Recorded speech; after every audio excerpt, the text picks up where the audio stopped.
ঢাকার নয়াপল্টন থেকে আগরতলার কাছে ভারত বাংলাদেশ সীমান্তের আখাউড়া পর্যন্ত বিএনপির ৩ সংগঠন জাতীয়তাবাদী ছাত্রদল, যুবদল ও স্বেচ্ছাসেবক দলের লং মার্চ আখাউড়া সীমান্তে। কি রকম পরিস্থিতি, কি বলছেন পশ্চিম ত্রিপুরা জেলার এসপি কিরণ কুমারকে? আখাউড়া সীমান্তবর্তী বাংলাদেশের ভূমিতে মৌলবাদীরা সভার আয়োজন করেন। এই সভাকে কেন্দ্র করে আখাউড়া সীমান্ত নিরাপত্তার চাদরে মুড়িয়ে নেওয়া হয়েছে। বিএসএফ, সিআরপিএফ, টিএসআর, ত্রিপুরা পুলিশের কর্মীদের মোতায়েন করা হয়েছে ভারত ভূমি সভা লাগোয়া এলাকায়। উপস্থিত ছিলেন এসপি কিরণ কুমারকে।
হ্যাঁ, আচ্ছা, ওখানে কি করতে গেছিলেন?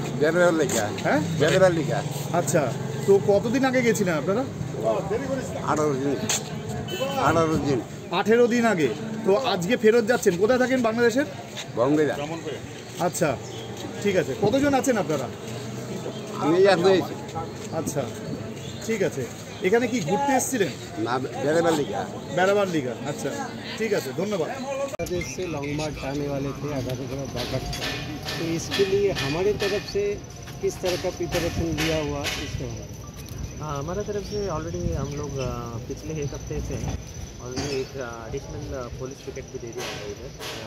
24/7 इधर सिक्योरिटी रहता है। उसके अलावा हम लोग बीएसएफ से भी रेगुलर टच में हैं। उनके साथ में हम लोग बॉर्डर एरियाज में और कम्युनिटी सेंसिटिव एरियाज में पेट्रोलिंग शुरू कर दिया है। आप जैसे कि आप जानते हैं, अभी नॉर्थ ईस्ट काउंसिल का मीटिंग भी होने वाला है जल्दी। तो इसी बैकग्राउंड में अभी बॉर्डर का बहुत ही अभी सिक्योरिटी बढ़ा दिया है और हम लोग भी बहुत सतर्क है और वॉच रख रहे हैं सिचुएशन को और अच्छा सा डिप्लॉयमेंट किया है। एक्स्ट्रा फोर्सेस भी मंगाया है और रेगुलर पेट्रोलिंग, एरिया डोमिनेशन और जॉइंट ऑफ बीएसएफ। आज के लिए स्पेशल कोई अरेंजमेंट है? आज के लिए भी हम लोग एक्स्ट्रा फोर्सेस मंगाए हैं। सीएसआर और सीआरपीएफ डिप्लॉयड है और उसके अलावा बीएसएफ से भी हम लोग टच में हैं और दोनों साथ में मिलकर ही जो भी एक्शन करेंगे साथ में मिलकर ही हम लोग प्लान किया है। उस तरफ क्या प्रोटेस्ट के लिए तैयारी चल रहा है?